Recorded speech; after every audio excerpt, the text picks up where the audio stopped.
everyone, and welcome to today's Planet Zoo live stream. How are you all? I hope you're doing very well today. We are going to be doing an audio deep dive. So today I am joined by senior audio designer Pablo. Hello. And senior audio programmer Jamie. Hello. So welcome. Welcome. How are you both? Very good. Very good, thank you Are very you much. feeling nervous? Yeah, a little bit. It'll be bit. fine. Yeah. The communities are the nicest people you'll ever meet in your life. Excellent. Like, look at all these They're hearts great. already. Like, Come on. Yeah. post some hearts in the chat. Come on, everyone. It's gonna be fun. It's gonna be chill. But I would really recommend putting headphones on for this stream, just because it is audio, and we'll be showing like a bunch of videos. You'll be talking about how you create the sounds of Planet Zoo, which is quite tough because obviously you don't have a lot to work with in the sense that animals sound like themselves. Exactly. So you have the sounds already, and then you sort of have to work with them, right? So I think it'll be super interesting if you want to know how they kind of work with the sounds that they're given. It's not like Jurassic where you made the sounds. It's like you have the sounds, right? Exactly. But Animals are real. animals are Animals real. are real, Well, dinosaurs yeah. were real. That's true. Yeah. I was talking about this yesterday. I said the same thing. I was like, when you're working with real sounds, I was like, hang on, dinosaurs are real, okay? But it'll be fun, okay? I don't know if it's ASMR sounds. I don't think it is. I think it's a bit more. They'll be quite loud, okay? Okay. But I just want to ask, like, how have you been enjoying Planet Zoo so far? Are you looking forward to the update tomorrow? So we do have an update coming out tomorrow at 1.1.3 that will be looking at fixing some of the franchise mode problems, such as the infinite loading fix.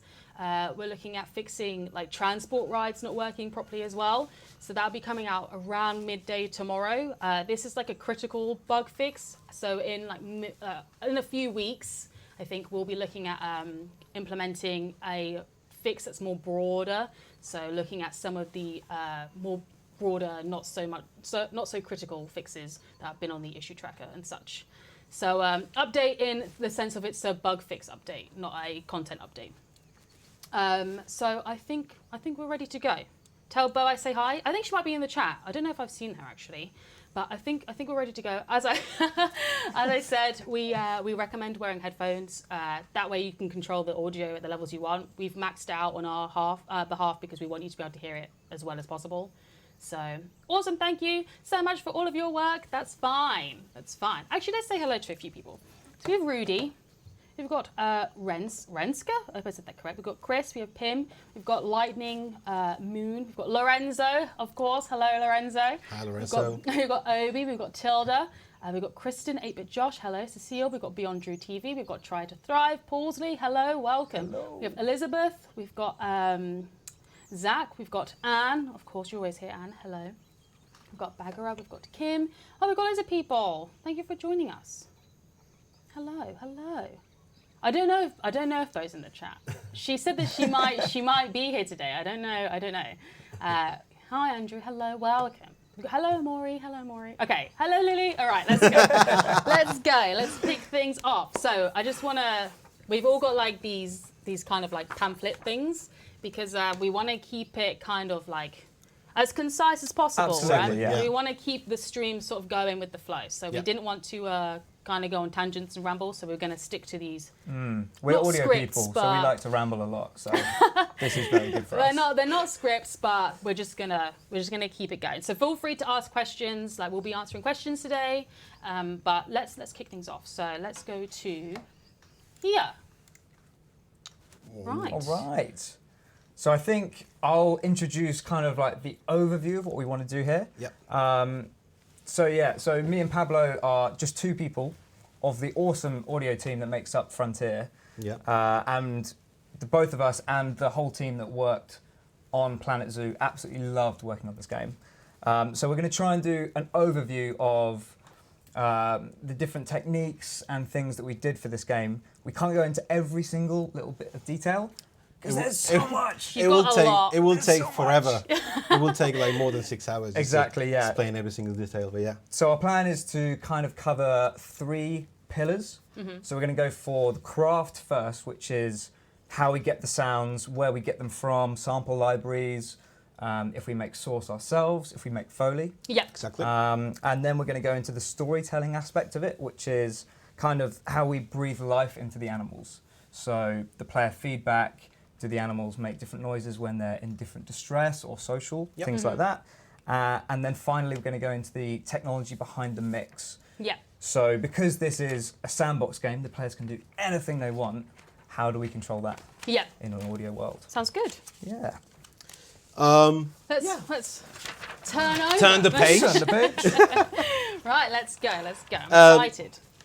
So, I'm going to start talking about the craft. So, I'm going to give you guys a little bit of an introduction of how we came up with, these lovely sounds. Basically, everything starts with research. So we've done our research. We've talked to many people just to learn behaviors. We've watched many videos of many animals just to see what they do, especially how they vocalize, right? We went to a zoo. We went to a zoo to record some footage. And, we realized something that in zoos, zoos are very quiet overall. Yeah. You can hear a lot of the crowds, kids crying, wind, and everything but animals. Kids crying. Yeah, everything but animals. Yeah. So I have a little video Okay. to show you guys to understand what we came up with. This is kind of like the first step of the game. This is researching basically. So yeah, let's go for it.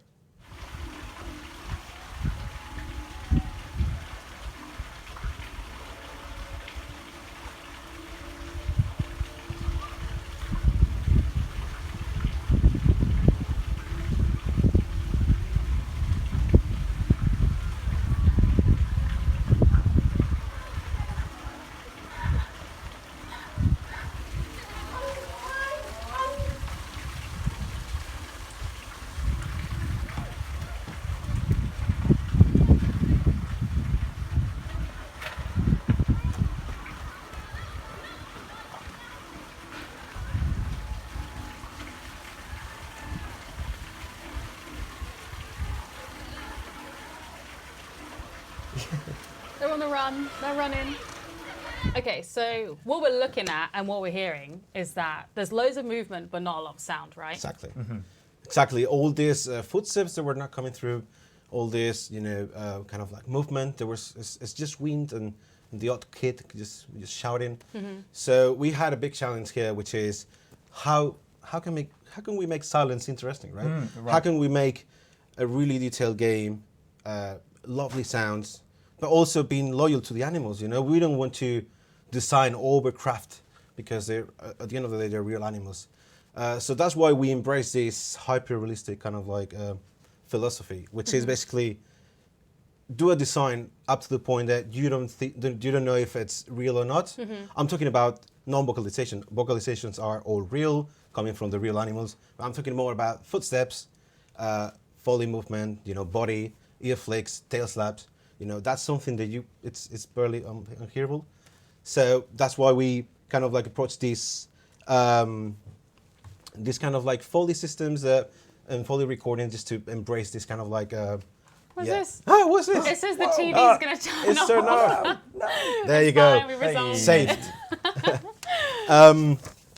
So we had to embrace the different techniques, and obviously one of them is the most important, which is we need to get the vocalizations right.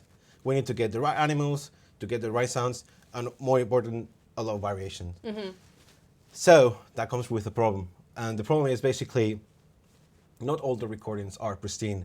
Not all recordings of the animals are, straight from the mic, perfect recording. The animal is so kind to just project at the mic. No, that never happens. Because we can't Animals get are not. Yeah, exactly. it's like Yeah. no, don't record me. And we can't get animals into the recording booth because that would be inhumane. You want to get some really, really good source in their natural habitat. Yeah. Exactly. So we've got a question. Yeah. Krishna says, what software do you use for the sound? Haha, yeah. Good question. So we use several softwares for the sound. The main one that we use to restore and clean the audio, it's called RX, which is the one we see at the moment in the screen. It's magical. It's all around us, this software. Yeah. So this software is made by a company called Isotope, which they're basically they do this awesome software that kind of takes the unwanted noises out and it's in a really controlled way. You can really go into detail and take back frequencies. So, like unwanted noises in the same file, it can be removed, and it's just amazing how it works. Okay. So this is one of the softwares. The other one, in terms of like mass editing, so just to get, as soon as you get the audio cleaned, you go to this other software called Reaper, and you will use equalizations, compression if needed. We don't use a lot of compression, but if something is compression, we need it, we use it, and then we export it and we put it into our middleware called Wise. Okay. So yeah. Nice. So you've got. Are you gonna? Yeah. This is what you're I gonna think show we've got us. a demo. So I'm going to give you a bit of like a really brief overview of how we use this program. So I'm going to do a small demo. So as you can see here, we have a Bison file, which I'm going to just put the headphones in and see.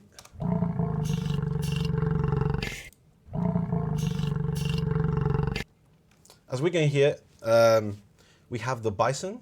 We can hear the Bison, which, by the way, this is laid out in this way. We have low frequency content here, we have mid frequency content here, and we have high frequency content here.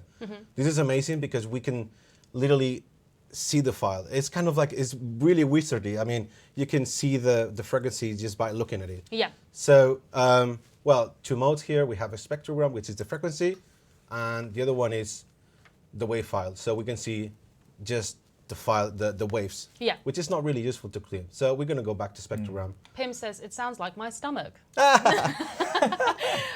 Pim also asked, what's that sound? It is the American bison. It is. It's one of the grunts of the American bison, which in this case it's really clean recorded. I mean, it's really close recording, which is good, but we have something there. We have 3 clicks, if you can guys hear. I'm going to play back again, so just pay attention to it. So we have 3 unwanted noises here that we want to remove because it's so good, like it's such a potential file just to use in game that we need it. So we're going to go ahead and select the unwanted noises. And as soon as we have selected, we are going to use a module called Spectral Repair, which is amazing how it works. It's kind of like analyze what's the surrounding in the file, and it has algorithms that works to blend it and make it like work in a way that you don't even notice that it's being edited. Yeah. So let's go ahead with it. Cool. So now we have removed it, and you can graphically see that something is being taken out of here. So if we just played it back, pretty cool. I mean, all of a sudden, from an unworkable file, it's a file that we could, like, it's pretty good, and it's actually that made it to the game. Yeah. So yeah, so here again, those clicks are completely out, so fantastic job. And Easy. Easy, yeah. Easy peasy. And one of the main reasons that we want to do this is because this audio file is going to be played thousands of times when a player is playing the game. Exactly. Yeah. So if there's like the tiniest bit of artifacts that are left over there, like those 3 clicks there, when the player is playing, they might say, "Oh, is my animal hit a fence? Yeah. Have they bumped into something else?"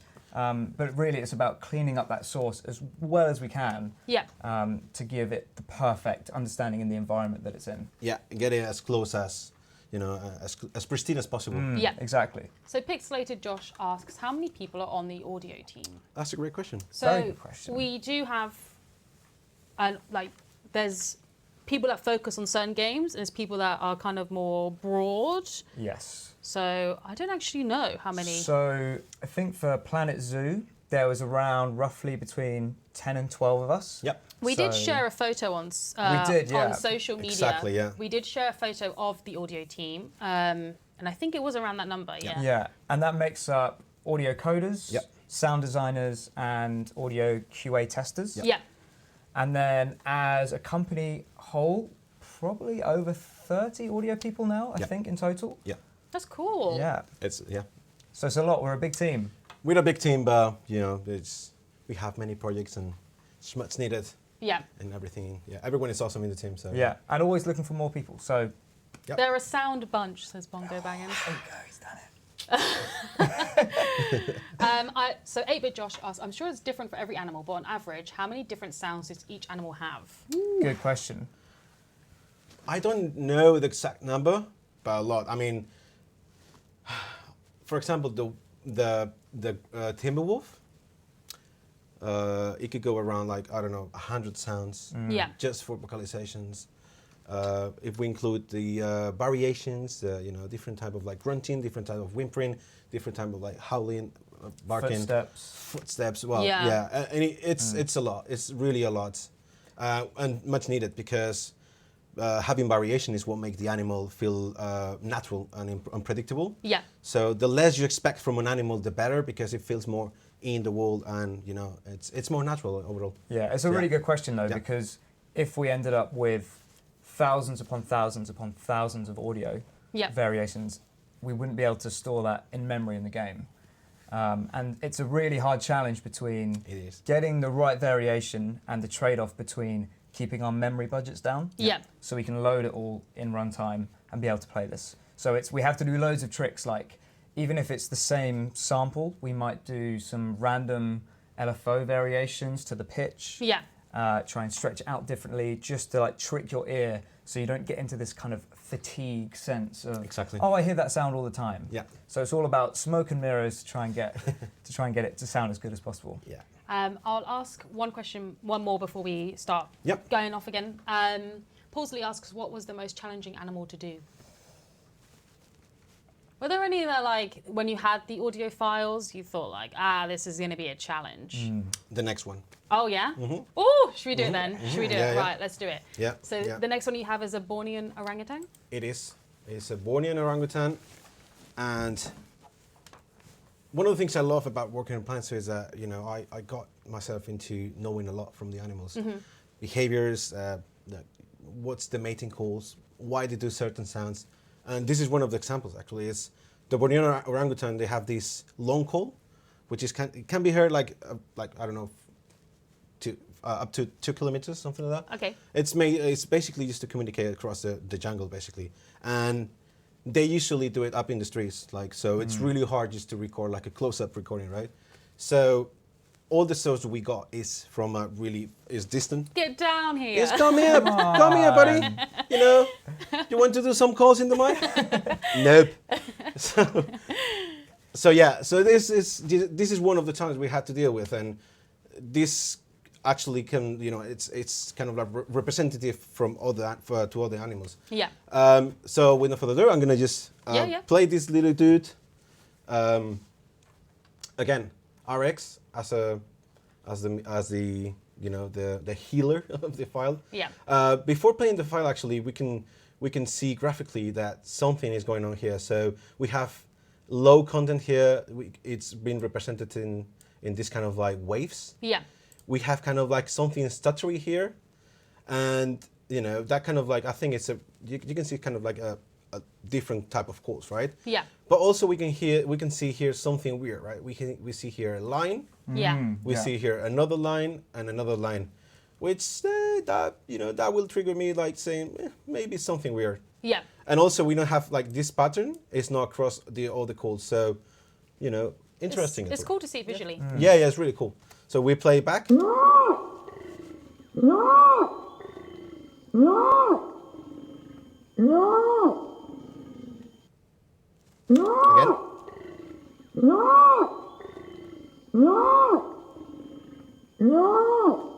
All right.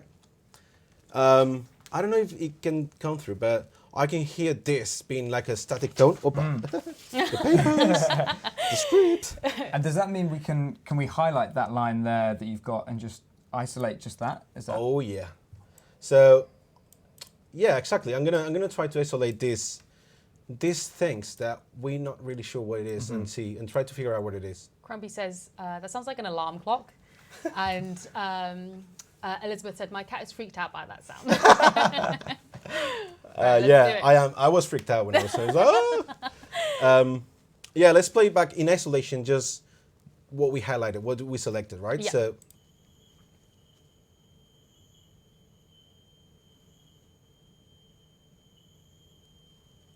let's play it again. I don't know if it's coming through as, I don't know if you guys can hear, but it's kind of like a static tone. Let's play it again.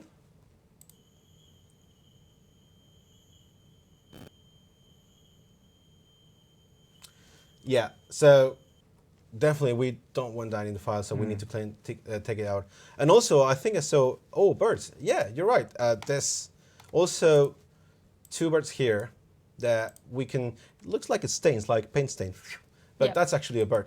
So if we highlight it, we highlight the bird, the 2 birds, and play it back.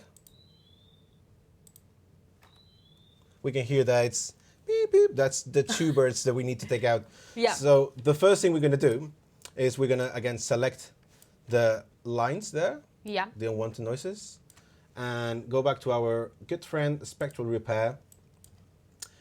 Apply again the parameters to take this out. Yeah.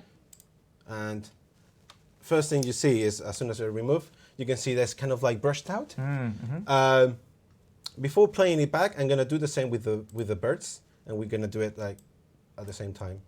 So select the birds. This is what I love about this RX. It's almost painting. Yeah. It's like I feel an like artist. I'm an artist. Ooh. Cool. So now I'm gonna play it. I'm gonna play without those noises again.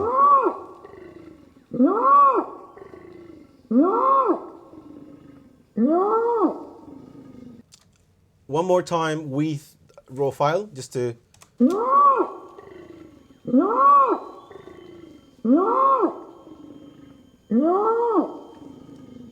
Cool. I think it's pretty cool. Yeah. Yeah. The next thing is like, I still have this far perspective recording, and again, we need to get it as close as possible. So I'm gonna try to do something here real quick. Again, I think this file, in order to get it like into a pristine state, I think it took me like 4 hours, something like that. Woo. So I'm gonna try to do, a quick job, but an overview of what's the correct way to do this, right? So, 4 hours to work on this. Oh my gosh. it was a lot of like undo, redo, because sometimes you do like overcook stuff. Yeah. And you hear the file, and it's like the file is like oh, completely muffled, and you still want the full content and all that. Okay, cool. Cool. So next thing is we're gonna apply a reverb. So we're gonna take this echoey, because you can hear it's like kind of like echoey all around. Yeah. So we're gonna try to get that out and see if that makes the file feel a bit more closer. Yeah. So I'm gonna just try to get the low mids, the high mids, and the high outs. Increase the tail length and then preview. Yeah, that's pretty cool. The only thing is I think it's taking a bit of the full content, so I'm gonna just try to apply it to this area here. So hit render, and then play the full audio.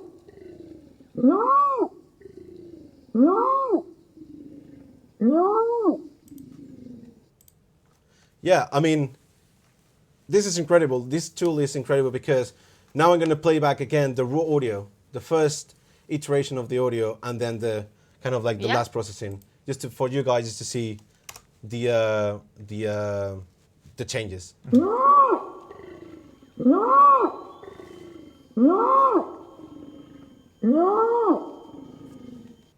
And then the final result, well, final in 5 minutes.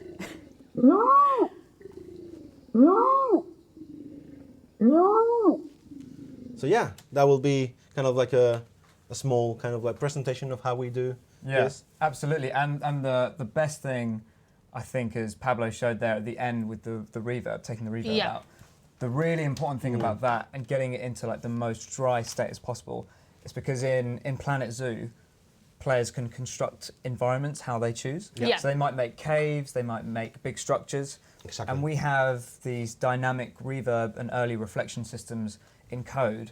And so we want the source as dry as possible so it sounds like the animal is coming from that place in the world. Yeah. Because if it keeps on the tail, it might be like, oh, my my animal is 2 kilometers away when actually it's really close to you. Exactly. Yeah. So we need to get as dry as possible into the game, and then our game engine, our middleware, will deal with that and give the certain reverb when when it's in a cave, or as Jamie said, when it's in a certain environment. So we have a question. Yep. Fantastic says, as you listen over and over, does editing the sound become easier or harder? As in, do you notice more or less by hearing it repeatedly?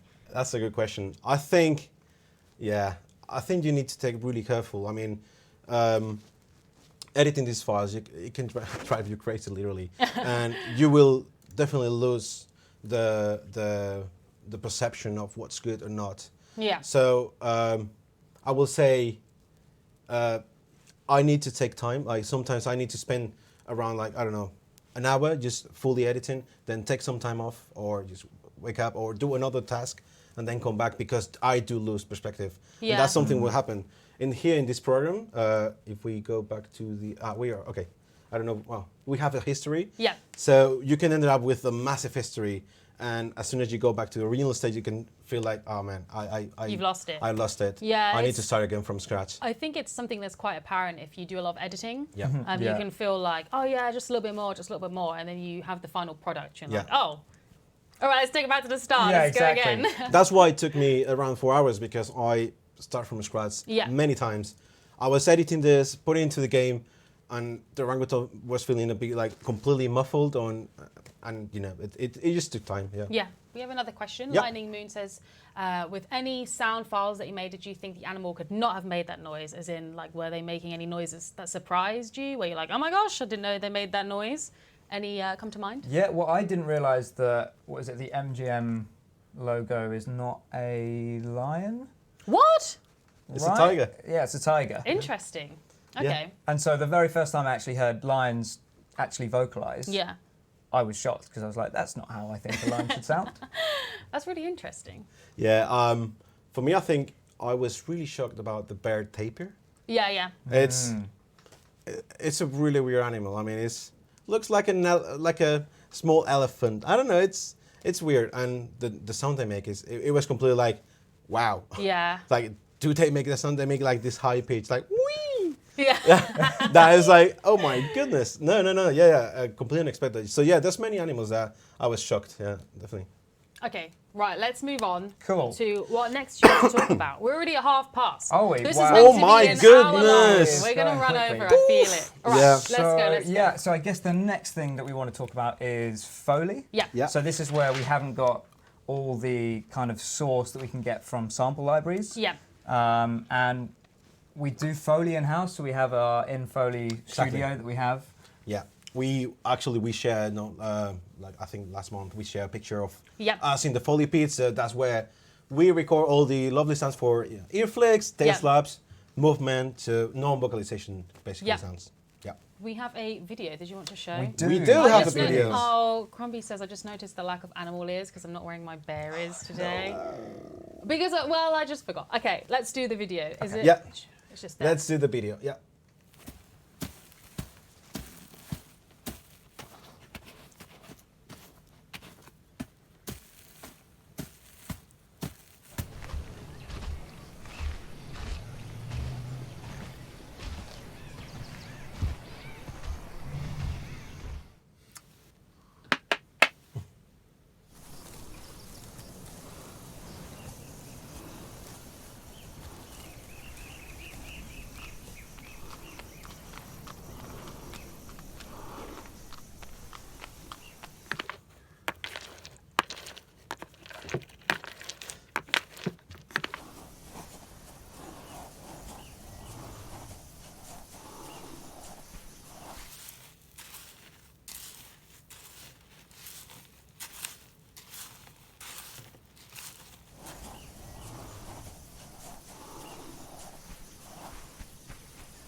Gotta hold your breath for Foley. Oh God. Exactly. Foley is hard work, guys. It's hard work. Yeah. Yeah. That's basically what's Foley and what our take on Foley for the game for the animals. Exactly, yeah. So that's kind of the first part that we wanted to cover, which is the craft. So how we go from sample libraries, editing, and getting the Foley. Then it's a question of implementing that into the game. And a lot of times you can get away with just putting it into the game and it sounds great. Yeah. But we kind of found that it didn't really work for this, unfortunately. So Yeah. Not for us. the animals for the first time kind of felt a bit lifeless and repetitive and robotic. And we ended up having like a lot more source than we wanted, which was great. Yeah. Yeah. But compared to the number of animations that we had to begin with, it became repetitive quite quickly from an audio point of view. Yeah. And we really wanted to get the soul across to the players. Yep. That this is a real breathing animal that has wants and needs and interacts with the player. Has Yeah. emotions. Has It's emotions. excited for stuff. Exactly, yeah. Yeah. And so we had to solve this kind of expressiveness problem. And we did that with a few things. Yeah. The first one, which we're going to talk about now, is the context system Yeah. that me and Pablo came up with. And yeah, big shout out to Dave Bamber and Megan Brown on the gameplay team, Yeah. who basically gave us this data. Yeah. And essentially, the context system is made up of two parts. Firstly, we get the behaviour and the context of what the animal's doing. Yeah. So, are they hungry? Are they waiting for a mate? Are they Climbing. Or climbing? any kind of like data or any kind of context that the animal do. Yeah, we can get the data and use it for drive the audio. Exactly. And so we split this up into two parts. Okay. The first was unsynced to animation. So essentially, we could have a layer of audio that's playing to give this expressiveness. Yeah. When, for example, the animal is ill or dehydrated, we can bring in these layers, Yeah. and immediately you're just tied to your animal. You become so much more invested, Yeah. which really, really helps. Yeah, I don't know. For us there was like a really like a case that we really noticed that there was a downtime period between the animal changing the context, like going to eat, for example, and actually the animal walking or running towards the trough and eating. There was this downtime period that it felt like it needed something, lacking sounds. Yeah. So that's why we came up with this system, which is unsynced. It's this extra layer that goes on top of that to give that leading to the action, which is, for example, the common warthog going to eat. It's well known that these kind of animals, they get well excited, they vocalize a lot, they go crazy. I don't know if you guys hear, but it's incredible. So we have a little video of before the context and another video with the context system applied. 1 second. Yep. I had a couple of people ask, Oh, was yeah. that a Meggy B reference? That is, Oh, that is a Meggy B yeah. reference. Yes. Absolutely. Megan So- Brown is our lovely gameplay programmer who came up with that Yeah. amazing and funny cheat. Yeah. Yeah, so that is Megan Brown. Yep. Oh, we had another question as well. Oh, no, it wasn't a question, but it did make me laugh. Bongo said, how they come up with ideas, I'll never know. To stimulate this tape here, I'm going to need some gravel, an old Parker coat, and a coconut. Okay, let's do it. Cool. Yeah.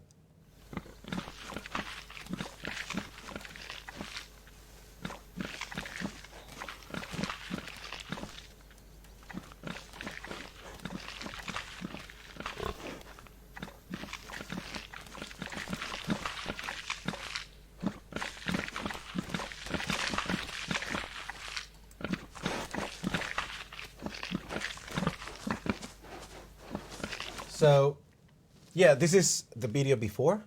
It feels robotic. It feels lifeless. So that's why we applied that context system, and this is the result.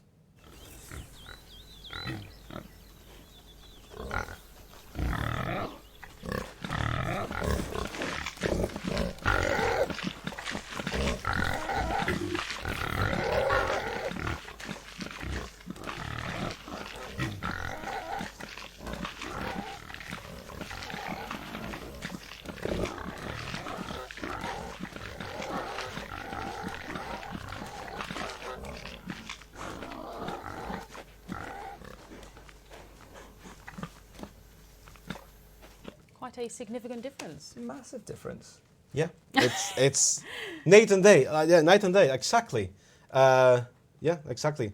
It made everything, you know, and that moment of the warthogs being fed Yeah. and being satisfied is like, and they immediately stopped doing any vocalization, and it just tells the story of that. So it's wonderful actually. Yeah. Yeah. It is interesting that I don't think it's apparent, even when you visit zoos and stuff, that animals don't actually make a lot of noise. Yeah. Because when they do, they're loud and they're Yeah. vocal. Exactly, But yeah, in yeah. general, if you're like walking around, you're not really hearing animals. You're hearing Exactly. the people around Yeah. you and stuff like that.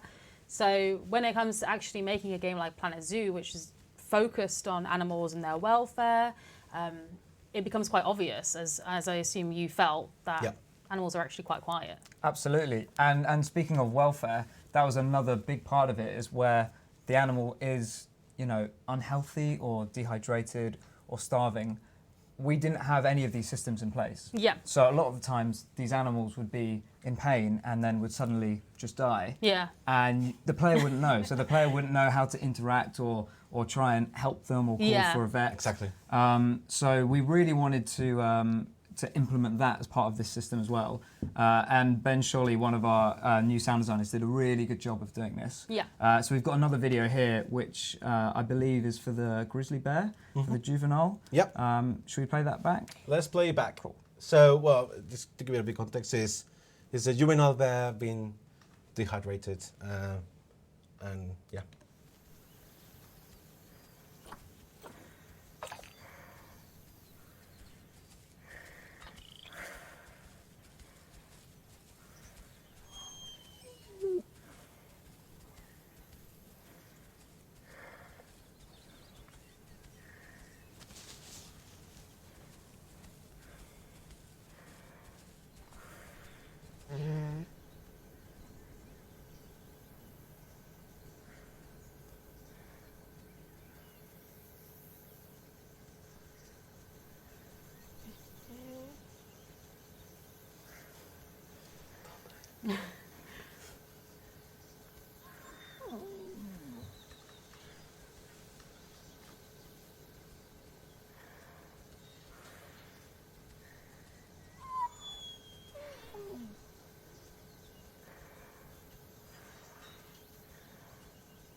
No. Oh, everyone is so sad now. Yeah, Everyone's it- sad yeah. in the chat. But we did that for the good. I mean, we wanted you guys to Be feel able to that the save animal, them. exactly, the Yeah. animal was weird. That it was different enough just to pay attention to the UI and see Yeah. that an animal is being dehydrated. So you to take action and send, put some water Yeah. to the little dude. Exactly, yeah. It just makes you feel so much more attached Yeah. to the animal, and you want to take care of it. Yeah, exactly. Well, That was dark. No, Krishna.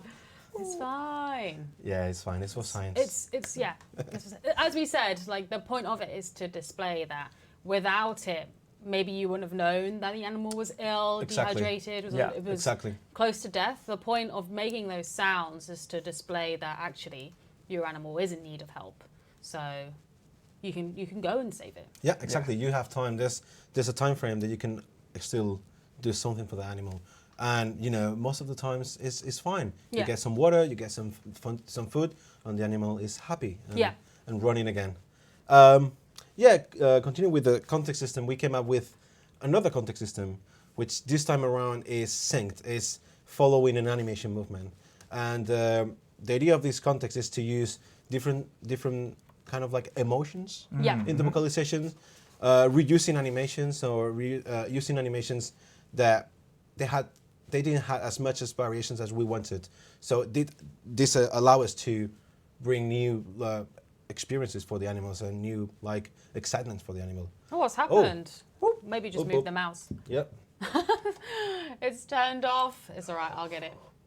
I just need to log back into this PC. It's fine. Don't worry. Yeah. We just haven't touched it in a while. Yeah, we're just so into it. Yeah, we were too focused. Too Right, we're back. focused. We're back. Hang on. I can't remember which there is. Boom. So It's fine. The computer logged itself out because we hadn't used it in a while. exactly. So I was saying that we now have this amazing ability to trigger different types of audio following context. So if the Yeah. animal is happy, it's going to trigger an animation that follows an audio that like gives the player feedback of I am happy. I'm really, really excited about what I'm doing. Yeah. And we have an example here of the Western chimpanzees, actually. So we have a video again, like the common warthog. We have a before and after. Yeah. So it's before the context system and after the context system. So let's go. Okay. Yeah.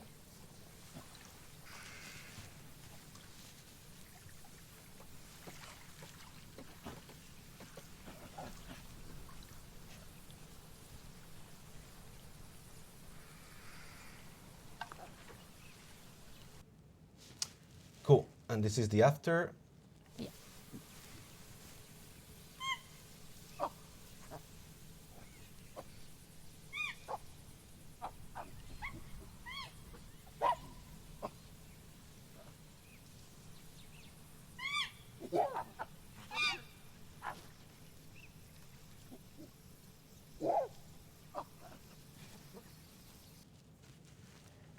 Again, night and day.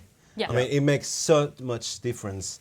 It makes the park, it makes the chimps like feel so natural and alive. Yeah. Like it makes everything so, I so agree. much better. Yeah. It is quite interesting to hear what you have to work with and how you make it work. Yeah. So I think it's cool. I think it is interesting to sort of see the way it's done. Because originally, like, obviously you just have the game, you have the gameplay and you're like, okay, how are we going to make this work? How are we Yeah. going to make them feel real? Yeah. So I think it is cool. Yeah, and I think the biggest part of that challenge there was we got the trust from the animation team. Yeah. This is like the really good story of Planet Zoo was pretty much every department was trusting of everyone Yeah. else.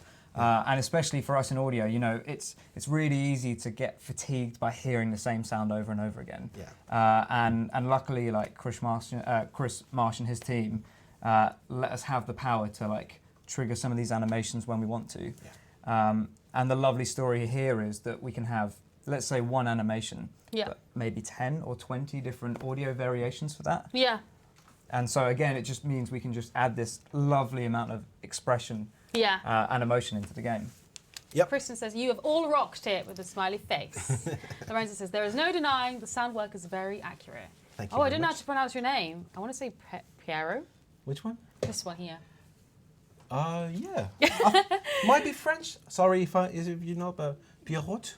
Your job looks so cool, guys. I'm kind of jealous. I agree. Thank Your you. job is very cool. Yeah, It is it's, very cool. it's Yeah, really we it's, like our job. a both, lot. yeah, both Yeah. of your We jobs. love they're, it, They're yeah. very interesting. yeah, it's amazing. Yeah, we love it here.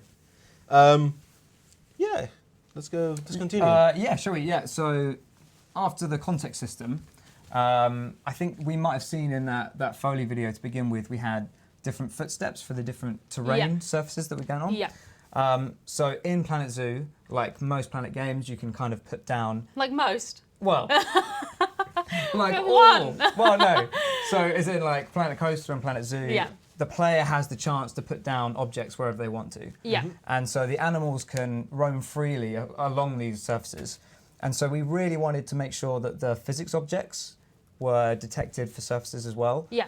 And that when the player makes things like bridges, Exactly, yeah. that the animals obey by the surface that they're on as they go over the bridge. Okay. And not under the terrain of that bridge.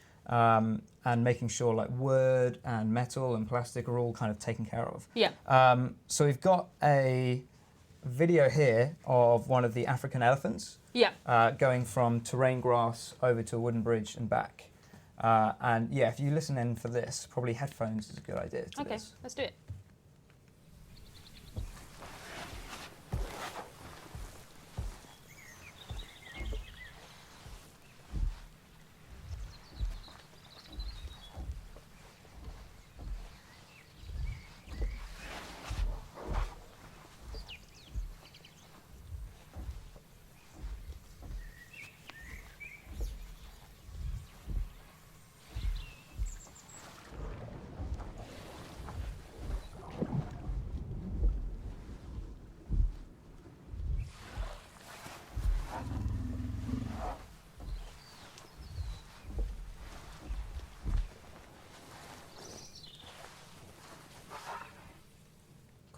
all. All right.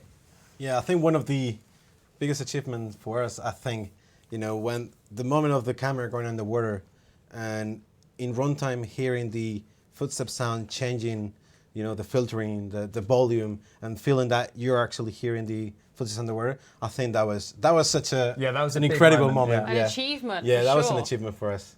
Mink asks, what is the hardest and best part about working at Frontier? The best part is we get to work on things we love to do. Easy. It's that's really easy to easy. answer. I think, and there isn't really a hard part. I guess the hard part would be we care about these things so much that we're trying to work as much as we can to get those things in. Yeah. But really, at the end of the day, if we work in a really good team. I mean, amazing. Yeah. It's and especially for Planet Zoo, I think this was maybe the first time where we all felt really good about the audio. Yeah. All the way through the process. That's awesome. So we didn't really have a panic. We didn't have to work late. It was just like this is how we're going to make it. And Yeah. it felt really I think good. one of the things that, just to follow up what you're saying, is that we had a beta, and that kind of made us like have like a deadline, and also the feedback from the players who played the beta help us just to polish those things that we weren't thinking about that, and get a really, really smooth and really like amazing release. And I was going to say, we had a lot of feedback about that ew sound, didn't we? We did. Ah, we yeah. did. which we fixed. We fixed that. We fixed that. There's another question. I think it's Philippe asks, have you used procedural audio to create any of the sounds of Planet Zoo, or are all the sounds recorded? Cool. That's a good question, actually. Not for the vocalizations. The vocalizations are entirely the animals, and it's not been chopped in a way to make it procedural. Yeah. But definitely we did with the way we do some looping for the movement. Footsteps also are a big part of the procedural system that we have there for the Foley. Yeah. Basically Foley movement, but vocalizations we did like just straight one Exactly, yeah. And we have a little bit further on in the stream, we'll talk about the real-time code systems that go behind things like reverb, obstruction, and enclosureness. Exactly. So all that is done on the fly in real time. Look at this time. Yeah. Right, It's all fine. Let's go. I'll ask one more question. Okay. Rudy says, how was it when the first animal was ready and you saw and you heard it in game? So how was the feeling, and which animal was it? Oh, mine was, so the first animal that I heard in game was the baby African elephant. Cool. And it was amazing because it kind of did a little run through some water and then went to see, I think it's mum or dad, but it was incredible, and it just like walked through. Yeah. For me, I think it was the African elephant, but the male. Yeah. And that was amazing. Matthew Florence, shout out to Matthew Florence, did an amazing work on designing the elephant, and that was quite an inspiration just to design the other animals. And actually, we can just keep talking about the African elephant. We because can. we have something. Oh, yes, you do. We have one more on the African elephant. We have more video. Following on from the foot plant video that we just showed. So that's kind of standard in game development to get different surfaces for the footsteps you have. But we wanted to go one step further with water depth, because we have volumetric water in Planet Zoo. Yeah. And so we really wanted to make sure that the audio adapts to the water depth. Yep. And so in shallow water, you hear like shallow splashes. Yeah. And in deeper water, you hear deep wades. So we've got a video to demonstrate that.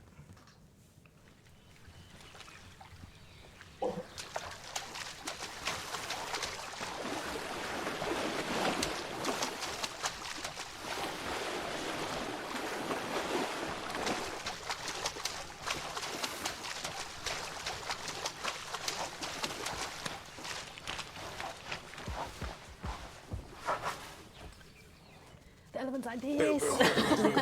Elephant's like this. Yeah, So it's basically, cool.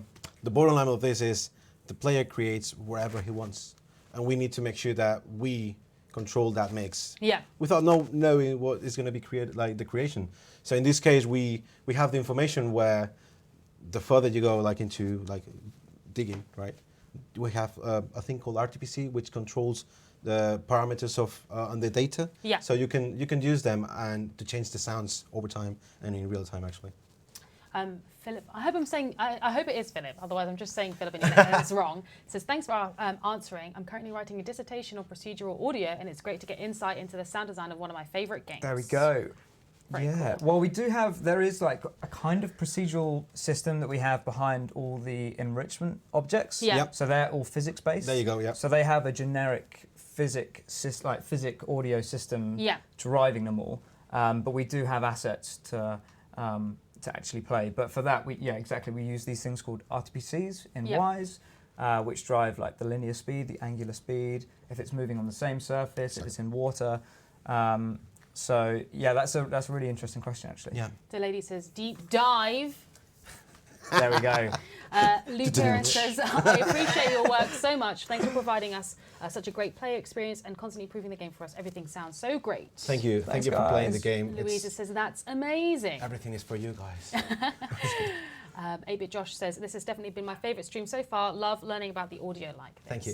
Thank you very much. I Brilliant. recommend that if you are interested in learning more about aspects of audio or aspects of Planet Zoo, why don't you suggest a stream idea that you'd like us to do? Maybe suggest a future deep dive that you'd like us to do. Like, we're always interested in hearing about it. The stream is not over yet. The stream is not over yet. No. We've got something else to show. But if you are interested in learning more about some of the more technical things about Planet Zoo, just let us know and we can look into maybe doing a deep dive about it in the future. Like, we knew that we had so many people that were really interested in the audio that we thought, why not do a deep dive? But if you are interested, please let us know. Yeah. Okay, what do you have next? We have, so just following on from this idea of storytelling and interactiveness, the first time we put the crowd into the game, so the crowd's obviously a massive part of this game. Yeah. And big shout out to senior sound designer, Mr. James Stant. Of course, Planko the professor of Planko, There we are. we call him. Professor Planko, yeah, indeed. The very first time we put the crowd into the game, it sounded great. The assets were amazing, but it just sounded a bit static. Yeah. And one of the big things that James worked on was trying to get them to react. And so now you'll notice when the animals fight or when they roar, you get some big reactions from the crowd. Whoa. Yeah. And you'll have children also shout out the animals' names. Yeah. So you might get Zeba and things like this. Yeah. Yeah. And as soon as we got that in place, we immediately felt that everything was connected. Again, it was, the problem we had with the animals is that we felt that there was a disconnection, and the same problem we felt with the crowd. And as soon as we had both together, it was just magical. It was really, really good. It makes a significant difference. I know that I'm one of the crowd. I think I'm Teen Gold 2 or something. I always say this. It was weird doing the reactions because you're actually, what happens is when we go into the room, James shows us the animation, but he doesn't show us like what we're reacting to or anything. So he's like, just pretend that you're reacting to seeing something like cool. So you're like, woo, and he's like, don't make it a sound, like don't make it a word, like make it like just do it. So you're Exactly, like, and he's like, love it, that's in the game. So it's really interesting. Enrico says, shout out to the whole audio team. You've been delivering top quality audio consistently over the years. Thank you very much. True. Thank you. All right. Thank you very much. Okay, proceed. I'm sorry for Proceed. No, interrupting. absolutely not. No, anytime, please do. The last thing that we have on that kind of list of keeping things interactive and reactive to the environments is the music, and that is probably a whole nother live stream in itself. Yeah. Because the music in this game is incredible. Yeah. I think we can all agree. Shout out to Jim Croft, head of audio, which is a lovely mentor and a lovely colleague who worked with J.J. Ibsen, which is our main composer for Planet Zoo. I know you guys will love to see that live stream, so yeah, let's let try us to know make it if happen. you're interested in seeing maybe like a music deep dive, for example, with, I don't know, we could try and get Jim Croft on. Let us know. Let us know. Let us know. Please do a live stream about the music. I love the music. If you honestly just suggest maybe when we post the streaming schedules on the forums, suggest in the James Stant says, Chanté, you're the best teen female 03. The whole time I thought I was number 2. But please post if you want to see a future deep dive. Please post it on the under where we post the streaming schedules on the forums. Let us know what you want us to do, and we can look into doing it. Like we always want to know what you're interested in learning about. So please let us know. Yeah, okay. there's so much stuff that we could talk about the music. Like just a few wait, things. you did again. It's gone again. Oh, you no, got it's it back. fine. You got it back. I was fast. But it changes. fine. It changes when I think we're doing buildings. Yep. When the game is paused. We have different musical stingers when animals are born. Yeah, that's it's so much to talk about the music that I will definitely occupy like a big live stream. Yeah, I think another live stream for that would be great. But yeah, concluding that section of the talk, basically the discussion. At this point, so we had our amazing kind of like sound assets from the craft, and we've now implemented them in a reactive and storytelling way. Yeah. So we have the story there. Exactly, we've got the story now, and players can be. They can actually have an attachment to their animals and the environment they've made. Everything's linked together. Exactly. Yes. Sorry, I think you're talking Go. But the tough thing now is, in a Planet Zoo game, players can make whatever they want, anywhere they want, and we have to somehow control the audio for that dynamically. Okay. Exactly. So if you have 50 animals or waterfalls and lakes and hills and caves, we need to adapt the audio for that. And to do that, that was kind of the technology behind it, which is our last pillar that we're going to talk about today. The last pillar. We're always at the end. We're making it through. We're making some big progress. To be honest, I know it's been an hour, but it's been so interesting that it doesn't matter. Feels Do you know like what I mean? 5 minutes. Yeah, it feels like it's been far shorter. So it's a bit strange, but yes, okay. That's good. Right. Yeah. Let's continue. Yeah. So we need to make sure that we have some systems in place.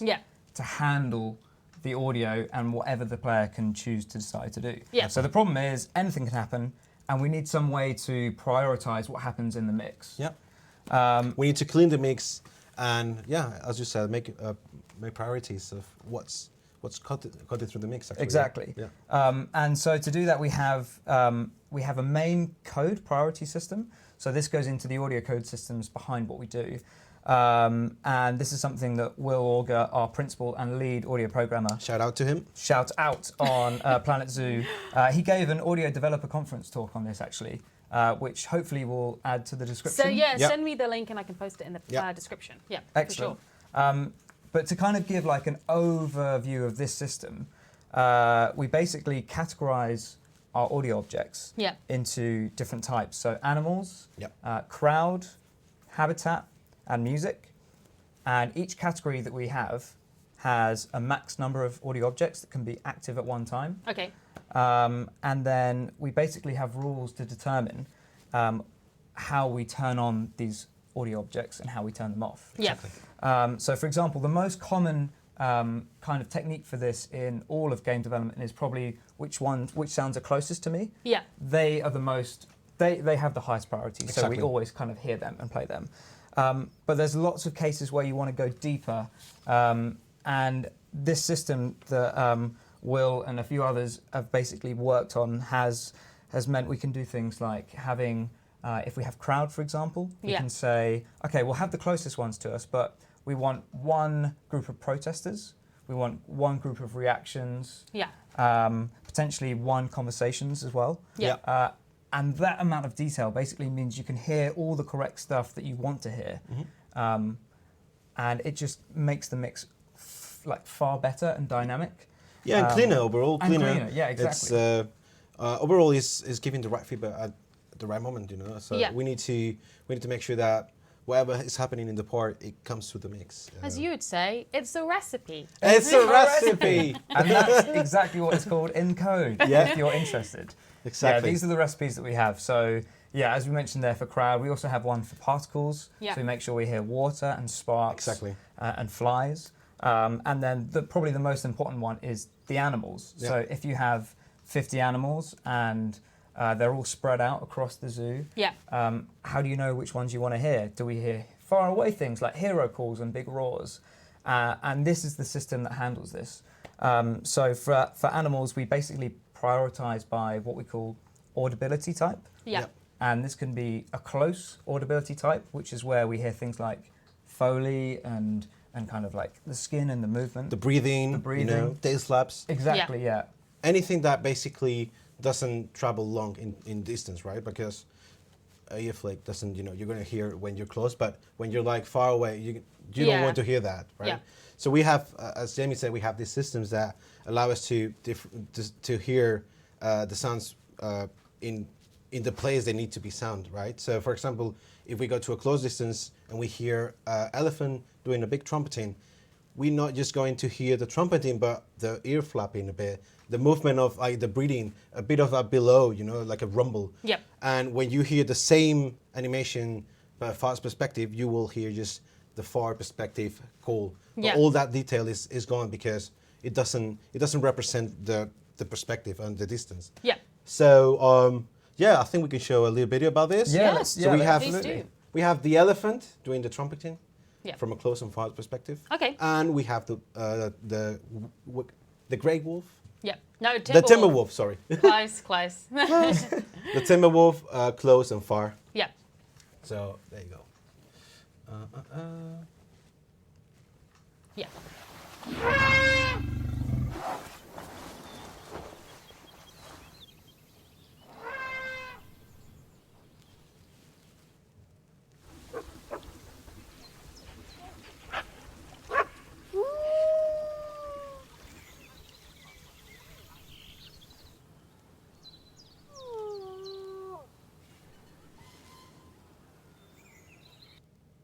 Awesome. So yeah, so as you guys could see, you know, they're both the same animation, but the closer you are, the more detail is gonna Yeah. come up, and yeah. It's all about sound traveling. What Exactly. can you hear when you're far Exactly. away, and what can you hear when Exactly you're that. close? And what's Yeah. important at any point of what you're doing, basically, is what the player is doing is also really important Absolutely. to give the right feedback. Yeah. And to give a tiny bit of insight into how we go about doing this in the audio code systems, we've got one little video which shows the debug rendering Okay. of the audio object. So you'll see they change color, and that basically is talking about them being active or not active. I love the visuals to these kind of videos that you're about to show because they're so interesting. Okay, Yeah. you just do it because I'm excited. This one, right? Yeah. Yeah.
Yeah.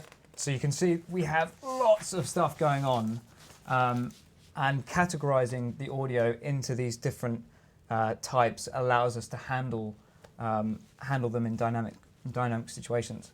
It's fascinating to see. It's really interesting. Rudy says, "Oh my lord, it's like a running jukebox." Yeah. Bagheera says, "What are the arrows?" Do you know? Yes, the arrows are the orientation of the positions of the objects. So we position them in space, in 3D space, and the arrows are showing us where the orientation of that Exactly. audio object is. Cool. Lustra says, "I love this debug view. It's like Tells it's you a lot. really strange, though, right? It's very strange. Yeah. Like these weird orbs are kind of moving around." Yeah, super helpful, but very strange to look Exactly. Yeah. at. And I guess the next thing to kind of go through from a code perspective is listener spatial information. Yeah. So we being the camera or the listener, we can move about wherever we want to in the world. We can go up high, we can go down low, we can go underwater as well. Exactly. And so audio programmers like Steve Hollis and Ian Hawkins did some really good work here to find out how close we are from the ground. Yeah. So that when we're up high in the sky, we hear a lot more of wind. Exactly. And if it's like in a storm, then we hear thunder and Yeah. lightning and things like that. And we have other code systems when you get really close to the animal. Yeah. That focus allows us to just move everything out of the way of the mix and just focus on the animal you're looking at. Yeah, allows to like subtract some layers that might be in the way of, I don't know, an ear flick. So instead of just, I mean, on a normal like game, you will maybe, oh, I want to hear this, then boost it, right? But we don't want that because an ear flick is still a subtle thing to hear, and we wanted to hear as an ear flick it should be heard. So we just use that information to subtract some layers and allow that frequency to come in. Yeah. So that was pretty cool actually. Yeah, completely. Yeah. And you'll notice as well if you build a forest of trees, the ambience of forests becomes more prevalent in the mix. Yeah. And if you make lakes, you'll hear a lot more lake audio. Exactly. Yeah. And I think we've got one more video, maybe two more videos. You've but got two. Two more videos. So hopefully this one is about the the adaptive ambient audio that we have in Planet Zoo. Yeah.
Fascinating stuff. Yeah.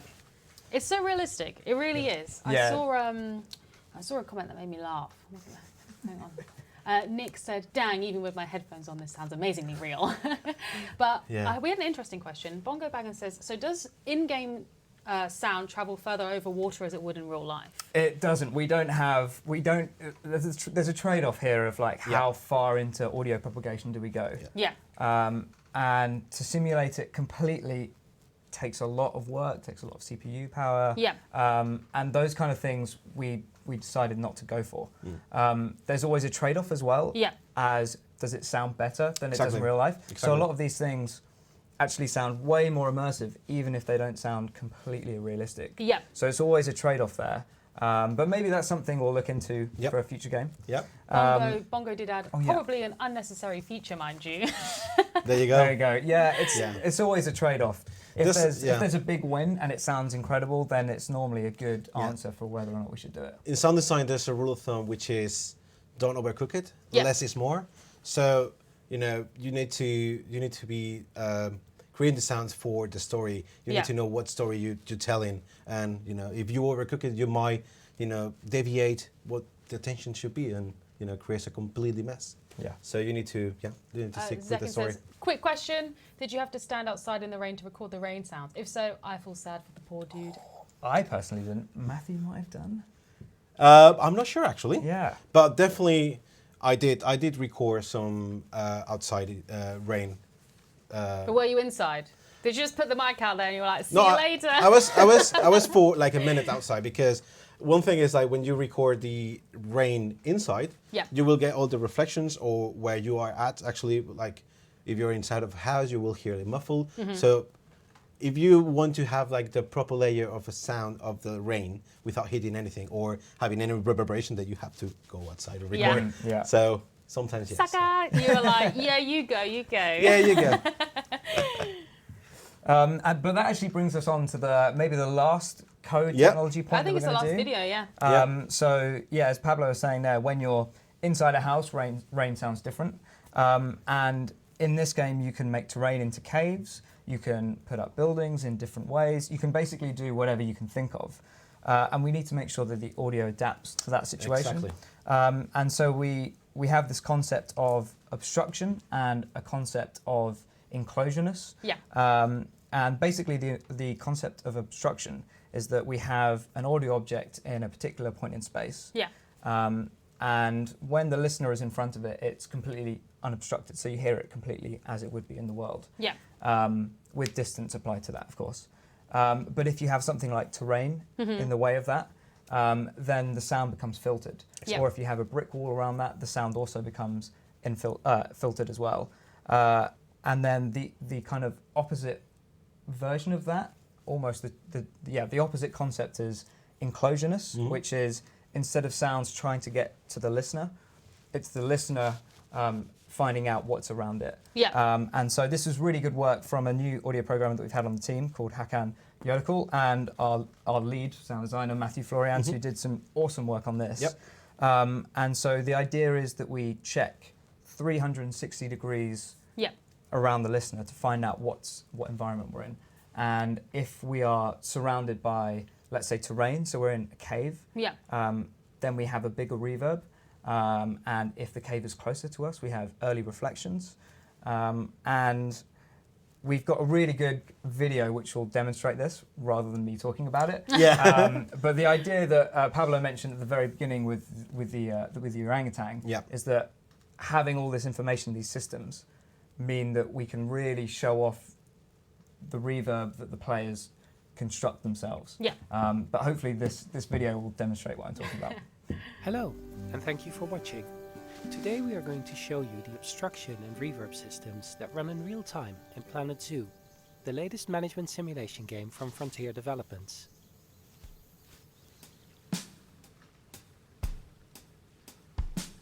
It is important to emphasize that this is a dynamic system that is running in real time. After all, in Planet Zoo, the terrain, environments, models, and objects can be placed by users in any way that they see fit. We're acknowledging the changes that a player has made to their environment. As part of our environment system, we also use obstruction. The obstruction system is a balance between performing and achieving pain. In this example, the terrain is blocking and non-blocking for adding reflection and reverb. To keep the system performant, we do a set amount of work per frame.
Yeah. mean, the comments in the chat. Let me just read you some. Rudy says, "Just wow." Yeah. Lightning Moon says, "I didn't notice the amount of detail goes into this. I love this so much." There's another comment as well. Something about it feeling like 8D music that you get with headphones. Oh, that's a cool comment. Delay says, "This is so cool." 8-Bit Josh says, "This is really cool." MS says, "Not a visual design masterpiece, but a technical one." Definitely a technical one, yeah. Nick says, "I wish more games had this level of dynamic sound." Malik says, "This is one of those parts where you watch it later, but close your eyes, you can still tell what is going on." Exactly. That was one of the... Yeah, that was the big thing we really big wanted to thing, show. Bongo says, "Sorry, can't comment. Too enthralled." Let me just read. Mark and Millie Pictures said, "What's the importance behind having reactive depth in your sound design? Was it something Planet Zoo always had in place?" Interesting question. I don't really know what it means, so I hope you do. Yeah, so let me read that again. What's the importance behind having reactive depth? I think the importance behind it is you just get, your mind becomes tricked, so you immediately take what you're seeing as truth because you're hearing it exactly how it should be. Yeah. And if the audio there wasn't as good as, you know, the love and the attention that we put into this, you wouldn't feel as connected and immersed, and it really, having this dynamic and depth to the sound design just makes you feel like completely involved in the world that you're creating. Exactly. Yeah. So that's I was speaking about this like at the beginning of the stream, the hyper-realistic focus. That's what we embraced, and I think it gave us really good results. Bringing animals feel alive without being too much over like designed. Yeah. So far we're really happy with the results. Yeah. And all the technology that we've shown off so far is completely, it's in-house, so it's part of the engine. Exactly. And we iterate this over our previous games and games to come, and it's all part of, you know, we're trying to make the best sounding games that we can. Exactly. And the lovely thing is, because it's part of the engine, because it's part of Cobra, we can just make more and more games sound as better and better as we go on. Yeah, we learn every game we do. Yeah. Yeah. Hello, Teddy-Twos. Okay, so we're kind of going to start rounding the stream off now. I hope you found it as interesting as I did.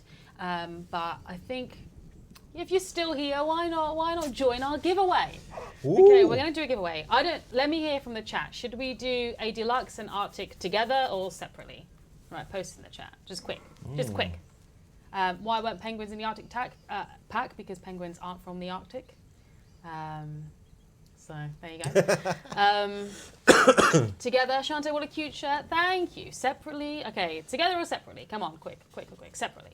I'm seeing separately. Well, we're just going to do separately. Okay, if you want a deluxe code or an Arctic code, do exclamation deluxe or exclamation Arctic, or both.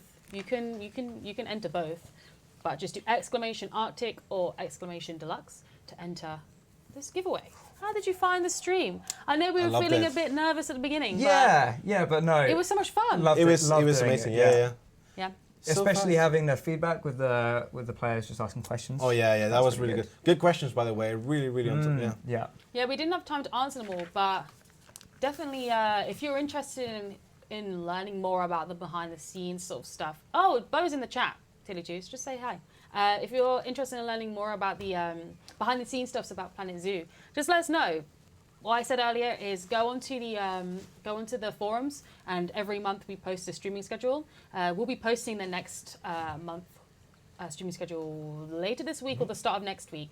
So wait for that, and then just comment if you'd like to see like a deep dive into music, for example, because we know a couple of people were interested in that earlier. Or if you have an idea and you're like, I really want to see how they did this, let us know, and we'll see if we can make it happen. We're always interested in learning about what our community want to learn about. And then you'll get to hear from the experts. So, yeah, for sure. We'll do a couple more minutes of this giveaway. I already have everything. Good for you. Nice.